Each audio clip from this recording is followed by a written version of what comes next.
Olá, começa agora mais um Entrevistas DPE. Meu nome é Thiago Cortes e vamos falar sobre o Dia da Amazônia, celebrado no dia 5 de setembro. Para contextualizar, a Amazônia enfrenta durante este ano de 2024 o maior número de queimadas em quase 20 anos, com mais de 100 focos registrados em 37 municípios em apenas uma semana. O foco já destruiu uma área de mais de 500 km², resultado de ações criminosas. Frente aos crimes ambientais, a Defensoria Pública de Roraima desenvolve várias atividades, como explica a defensora pública Terezinha Lopes. A atuação da Defensoria nessa questão do meio ambiente não está assim, concretizada em ações efetivas, assim, eu digo, contínuas. O que a gente tem feito, inclusive, isso é atribuição da Fazenda Pública, que a gente tivemos uma roda de palestra uma vez para conscientizar os próprios servidores da Defensoria de como encaminhar as pessoas quando elas viessem. Porque o que a gente se depara aqui? A gente se depara já com as consequências de ações nefastas e prejudiciais ao meio ambiente.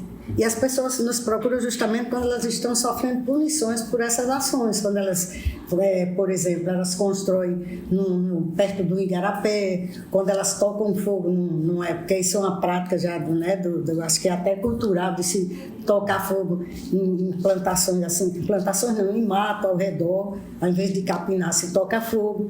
E aí se leva isso também para outras práticas, de às vezes se tocar fogo no lixo, não é? No lixo que se faz em casa, né? Então, a Defensoria não tem atuado efetivamente em conscientizar isso, porque essa ação, para mim, ao meu ver, deve ser contínua e permanente e indefinida. Porque, assim, aliás, a conscientização ela teria que ser implantada nas escolas, e eu falo nas escolas desde o nível mais elementar, desde lá na base até... Porque, assim, até gerações jovens e as maduras, quando a gente tem costumes arraigados, né, de não cuidar do meio ambiente, de evitar práticas que destroem o meio ambiente e, consequentemente, prejudicam a saúde, né, a saúde das pessoas. O meio ambiente o ar fica empestado de fuligem, e isso prejudica a respiração e a saúde das pessoas, né? E isso já está há muito tempo. Agora não é uma realidade só nossa, né? A gente está vendo aí pelos noticiários, assim, Manaus sofreu um tempo desse, o tempo todo já está começando de novo, né? Fumaça e tudo mais. Então, o que a gente fez foi um trabalho assim, primeiro para conscientizar os nossos servidores, foi assim que a gente fez isso lá na SDEP, né, para quando as pessoas viessem, elas saberem para onde encaminhar essas pessoas, que seria para cá, para a gente. Mas aí o que a gente vai fazer? A gente já está praticando uma ação assim, de cuidar já do resultado, e o que deveria ser o inverso. A gente deveria ter uma prática, e aí eu acho que deveria ser até isso implantado de uma forma muito mais eficiente, porque prepararia as consciências desde crianças até jovens e adultos, para se evitar essas práticas nefastas ao meio ambiente. Então, a gente fez isso, e a gente fez também nessas ações, quando existem essas ações globais, a gente está lá também fazendo, né, fazendo uso desse panfleto, né, que isso aqui foi um trabalho até de pesquisa, assim, junto com a assessora direta, ela está até de férias, mas foi que me ajudou nesse trabalho. Aliás, não é que me ajudou, ela começou, eu pedi para ela pesquisar. Depois que ela pesquisou, e aí a gente montou a ação para fazer, não só nessas ações, mas também porque a gente ajuda muitas pessoas quando elas vêm já prejudicadas por uma ação que ela fez, e aí o ente público, né, como é que pune de forma severa. São 3 formas de punição. Que seria assim, a multa mesmo, uma multa pesada, que aliás, as pessoas não podem pagar. Multa de R$5.000, ninguém pode pagar, as pessoas de baixa renda, como a nossa população, que é atendida por aqui, né? E aí tem multa, tem punição em 3 searas. Tem a criminal, que elas passam pela uma audiência de custódia, mas logo elas são... essa pena ela se transforma numa coisa leve, né? Não vai ser com prisão, vai ser com conscientização, fazem estudos, fazem trabalho comunitário, e aí elas se livram dessa pena criminal. Mas aí tem a administrativa, que elas ficam com num cadastro, né? Elas cometeram, afinal, uma infração ao meio ambiente. Então, elas ficam com essas restrições. E a pior é a cível, que a cível é a que coloca ela em dívida ativa e ela vai pagar, e ela vai ter punição e essa também é muito severa. Aliás, eu considero a mais severa, porque ela vai ter bloqueio na sua conta. Pode ser que seja pode ser até pessoas que recebem pensão alimentícia, pessoas que recebem aposentadoria, elas têm bloqueio nas suas contas e elas ficam sem receber. E aí qual é o nosso trabalho? Justamente esse de já ir tentar minorar pelo menos os efeitos dessas punições, que é pedir desbloqueio. Isso não é ela chegar aqui nesse dia e ela já sai com a conta desbloqueada, não é assim.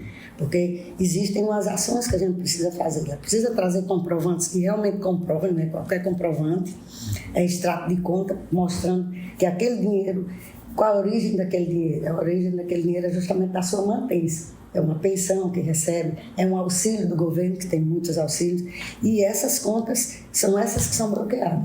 O judiciário não quer saber, é preciso a gente fazer esse trabalho, porque aí a gente vai mostrar que está ilegal, porque essas contas não poderiam ser penhoradas, né? Dinheiro da sobrevivência. Aí isso pode levar dias, e aí a pessoa fica lá tendo subtraído a sua sobrevivência, né? Então a gente trabalha muito mais já na consequência desses atos de agressão ao meio ambiente do que propriamente na prevenção. Tá certo? O nosso trabalho é mais isso, é um trabalho de enxugar gelo, digamos assim, né? Aí, como a senhora falou, às vezes esses crimes ambientais eles acabam caindo em muitas esferas ali do Sim, são 3 esferas de punição para quem comete. A Defensoria ela consegue atuar na proteção do assistido nessas 3 esferas? Sim, é o nosso trabalho, como eu estava falando aqui, que o nosso trabalho a gente atua já, que é para minimizar as consequências dessas punições, que uma delas aí a gente consegue peticionar ao juízo. Tem uma vara especializada, que é a vara da execução fiscal, só para fazer essas cobranças. A gente peticiona para esse juízo, pedindo, provando com os extratos que a pessoa não pode ter aquele dinheiro subtraído da sua conta, não pode, porque aquele dinheiro é da sua mantença, da sua alimentação. Então a gente atua assim. Aliás, a gente atua nas 3 esferas, porque aqui na Fazenda a gente atua em 2, que é essa justamente de pedir desbloqueios, que a pessoa possa ser... Assim, a gente não pode pedir que a pessoa possa ser perdoada dessa falta, né? Isso não pode, porque realmente ela cometeu uma infração e ela vai pagar. Se ela não paga, ela fica todo mês, todo dinheirinho que entra, né, todo mês, porque existe uma forma do banco deixar no seu sistema implantado uma figura chamada teimosinha, ou seja, a cada, não sei como é o ciclo lá, mas de vez em quando ela passa como um imã e cata o que tiver de dinheiro na conta daquele devedor. Então, aí a Fazenda Pública, especialmente esse gabinete que é da Fazenda Pública, trabalha nessa esfera administrativa, porque a gente vai fazer recurso administrativo lá para o ente público. Porque, às vezes, essas fiscalizações que determinam que a pessoa cometeu uma infração, que ela vai ser punida tal, muitas vezes elas não estão legalmente constituídas. Ela tem alguma ilegalidade, e aí a gente trabalha nessa esfera de fazer os recursos administrativos, como também na esfera da aplicação da multa, que a pessoa já chega aqui com a sua conta bloqueada e a gente vai peticionar e pedir que a conta dela seja liberada. E quanto à infração penal, aí já são os outros defensores que atuam na esfera penal, que aí é quando eles passam na audiência de custódia. Então, realmente a Defensoria trabalha em prol desses assistidos nas 3 esferas onde elas foram punidas. Na questão dos interiores também, porque imagino que muitos desses casos devam acontecer principalmente no interior, e a Defensoria ela consegue alcançar essas pessoas através das comarcas ou só aqui na capital? Não, consegue também. Lá no interior, o que a gente sabe é que lá essas infrações elas vão estar mais ligadas ao IBAMA. Já está no âmbito federal. Não, mas o IBAMA tem algumas, não sei bem porque eu não trabalho direto, tudo é tão assim, é tão específico assim que a gente lida mais, pronto, a gente lida aqui com daqui na capital, mas esses municípios vizinhos que estão agregados aqui, eles vêm para cá.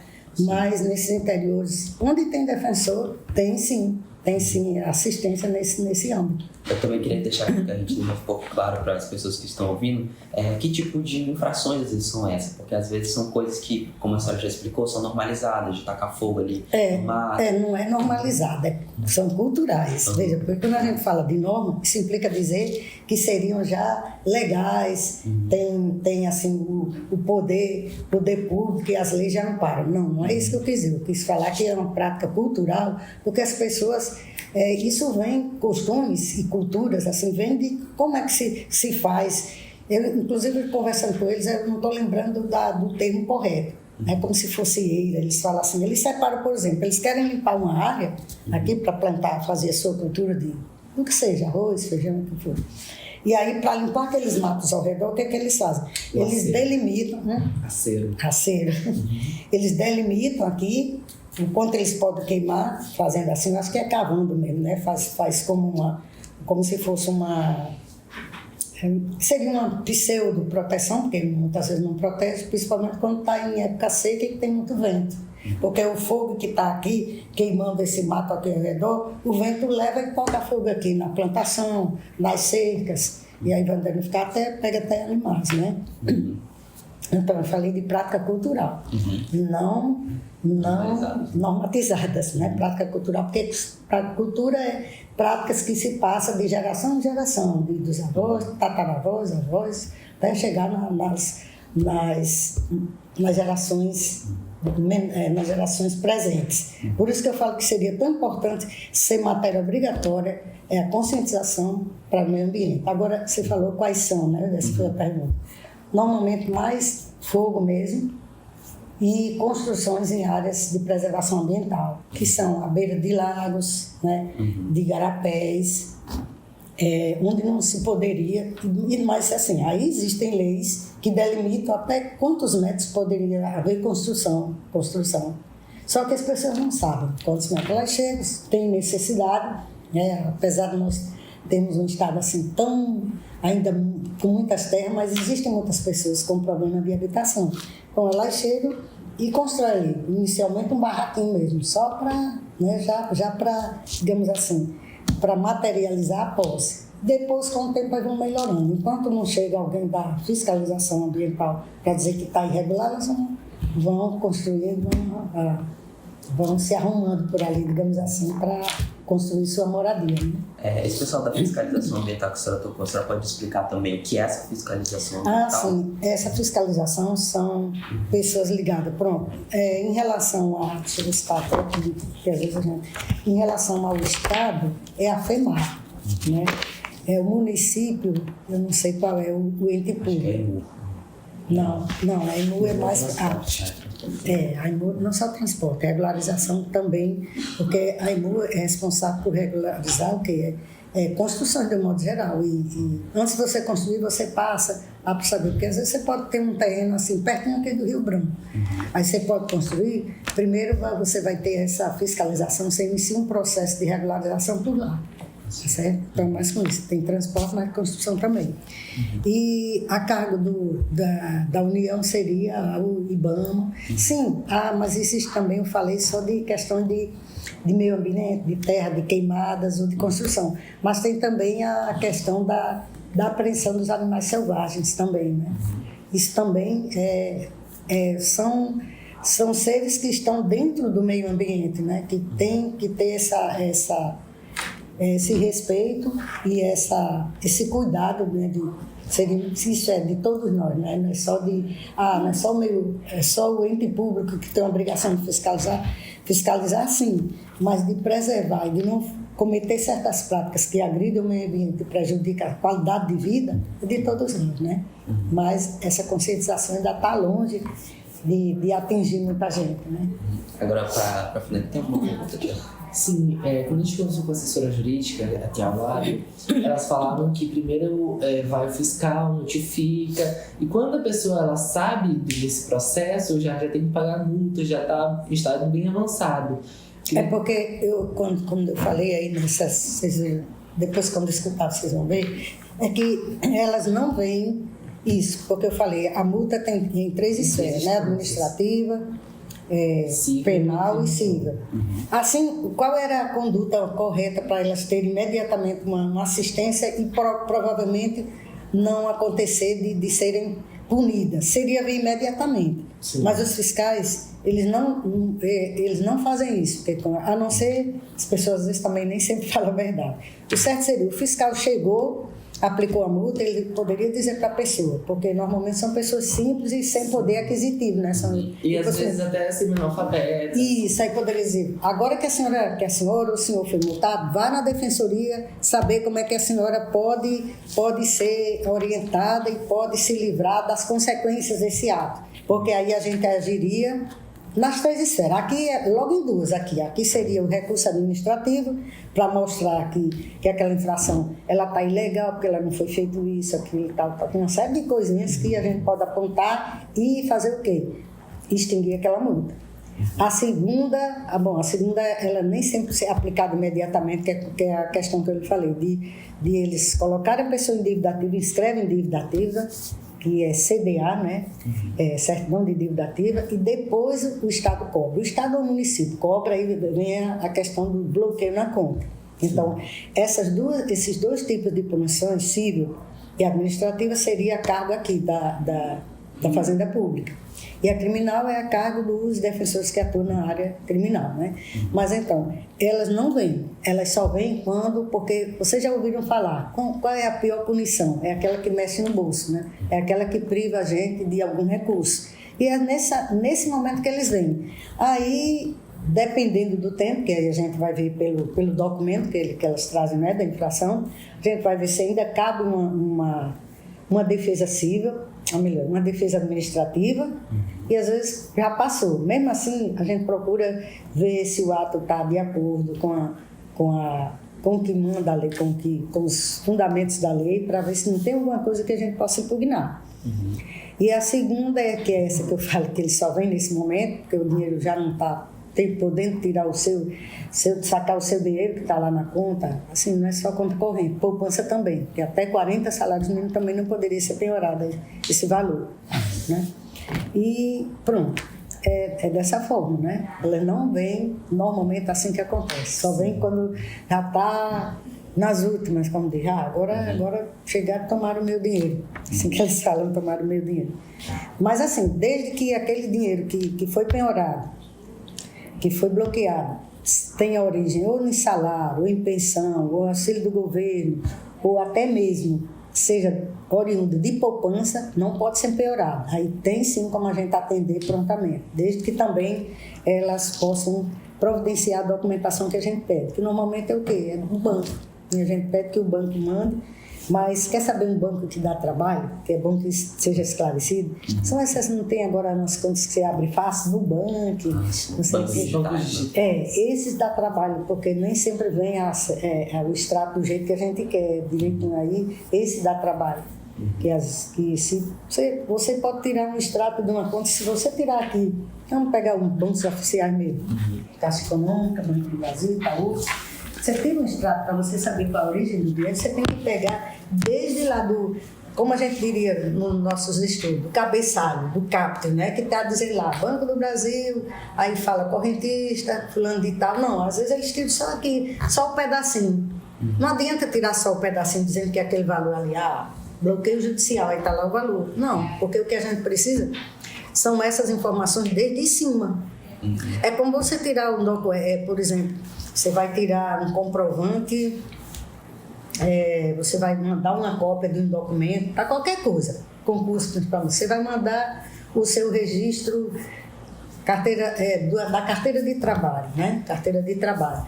Você tem que tirar começando por onde? Por onde está a sua foto e o verso que está lá a sua qualificação, né? Fulano de tal, filho de assinatura. Não adianta você tirar só aqui só daquele registro de admissão do seu empregador. Você tem que tirar, aquele documento afinal se refere a quem? A João Pereira de Mello. Então tem que estar a foto de João, no verso tem que estar a qualificação de João, para depois tirar o restante de informações, para realmente legitimar como sendo daquela pessoa o documento. Tá certo? Assim é com o comprovante bancário. Você não vai, e as pessoas, pronto, são pessoas leigas, como você, né? Pessoas que não sabem nem, às vezes não sabem nem fazer um atendimento virtual. Fica difícil. Para essas pessoas a gente sempre dá uma atenção presencial. Não vem presencial, porque é quando a gente pode de pronto tirar a dúvida. Às vezes ela não sabe explicar direito assim, escrevendo, porque ela não sabe escrever, mas conversando é mais fácil, né? Então, para essa população, nesse nível de entendimento, de discernimento, a gente faz questão de dar um atendimento presencial. Isso precisa ser enfatizado, né, num tipo de esclarecimento como esse. E quais são os cuidados que as pessoas elas devem ter? Sim, é aquela coisa que eu falei, é a conscientização. Queimadas, vamos evitar estar fazendo queimadas, vamos arar o terreno como tem que ser, porque em períodos, mais uma vez falando, tem períodos muito críticos. Você vê, a gente mesmo sente que quando pararam as fumaças, as queimadas, depois que o inverno veio. Né? Por quê? Porque a seca, tanto seca mesmo os arbustos, como ainda tem a ajuda do vento. Então, parar de queimar seria uma ótima, um comportamento muito bom que iria melhorar muito essa questão da fumaça, da fuligem. Antes de comprar terreno, que às vezes as pessoas são enganadas por falsos esse povo que trabalha no imobiliário, né? Grileiro, ou então falsos, não tem são as imobiliárias, né? Chegam vendendo e vendem, desconfiam de um terreno muito barato. Porque não tem terreno mais barato, hoje em dia é tudo muito caro, né? Então as pessoas chegam e passam, simplesmente vendo o terreno como sendo dela, passam um recibo mal feito, de qualquer jeito. E as pessoas, às vezes, elas até providenciam um registro da assinatura, mas não é aquele que vale. O que vai garantir que aquele terreno, ele é um terreno que não está ou não tem... sim, ainda tem mais outro cuidado. Esse terreno nem poderia estar, como eu estava falando, em área de preservação, né? Como em área, por exemplo, onde tem matas que têm que ser preservadas, como os buritizais, ou como os lagos e lagoas, ao lado, bem na beira dos rios, né? Nem pode comprar terreno nessa situação. Nos pés de serra também. Sim, em áreas de preservação do modo geral. Mas qual é a forma de saber se esse terreno tá bom, se serve para construir? Vai num cartório. Às vezes pode não estar numa dessas condições, mas pode ser um terreno que tenha uma pendência judicial, né? Um terreno que não pode ser transferido, vendido, porque ele já é objeto de garantia de alguma dívida. Não só de imobiliário, às vezes o próprio Estado colocou lá no cartório de registro de imóvel uma cláusula de que aquele terreno é institucional, não pode ser vendido, nem doado, nada. Às vezes as pessoas acabam pegando as dívidas dos donos anteriores. Então, é isso. E aí, o problema é que nessa situação que você colocou bem aí, comprar um terreno que já é dívida de outra pessoa, ela não tem nem legitimidade para ela pedir que faça alguma coisa. Porque quando você vai propor uma ação, você tem que ter legitimidade. Você teria que ter um documento que provasse que o terreno é seu para você fazer alguma ação. Ela, nesse sentido, nesse caso, ela teria que ir atrás lá de quem vendeu. E quem vendeu, às vezes, é um falso, nem está no nome dele. Mas enfim, a gente também faz algum tipo de ajuda, mas não é muito eficaz, porque a gente vai... ela vai agir assim como um terceiro interessado. E aí é uma defesa, mas não é uma defesa tão forte, né, de um terceiro interessado, como seria do legitimado, do proprietário daquele terreno, daquele lote. Acho que a gente pode também agora, para finalizar, fazer uma chamada para as pessoas de onde que eles podem procurar para eles receberem esse tipo de auxílio. A gente se está aqui presencialmente e online, né, no atendimento online. Sim, pode sim, pode numa situação em que a pessoa foi multada, em que ela se deparou com agentes, né, da FEMAR, ou seja, algum agente do município, ou até mesmo falando da União, porque da União, se chegar aqui e a atribuição não for da gente, a competência, a gente vai encaminhar para a DPU, né, que é a Defensoria Pública da União. Mas, enfim, uma situação que a pessoa que um fiscal chegue na porta dela e fale, não, você está irregular porque você cometeu uma queimada, ou então porque você invadiu aqui uma área que é de preservação ambiental, que não pode ter construção nem qualquer tipo de intervenção humana. Então, qual é a conduta?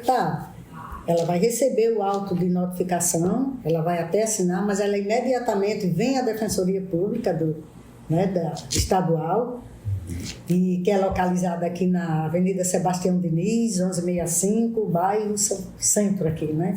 E está bem localizada, todo mundo sabe porque fica entre a terminal de ônibus e a Igreja Universal, né? E, inclusive, outro ponto de referência é o DB. Então, vem aqui, agenda o seu atendimento para receber orientação e receber ajuda, né? Que aí, sendo rápido, se ela vier aqui, assim que ela for notificada, ela tem a possibilidade de ser amparada por várias medidas, né? E deixar de sofrer também várias consequências. Esse foi mais um Entrevistas DPE. Eu sou o Thiago Cortes e se você quer acompanhar assuntos de relevância pública, basta acessar os canais da Defensoria no Deezer, Spotify e YouTube. Até a próxima!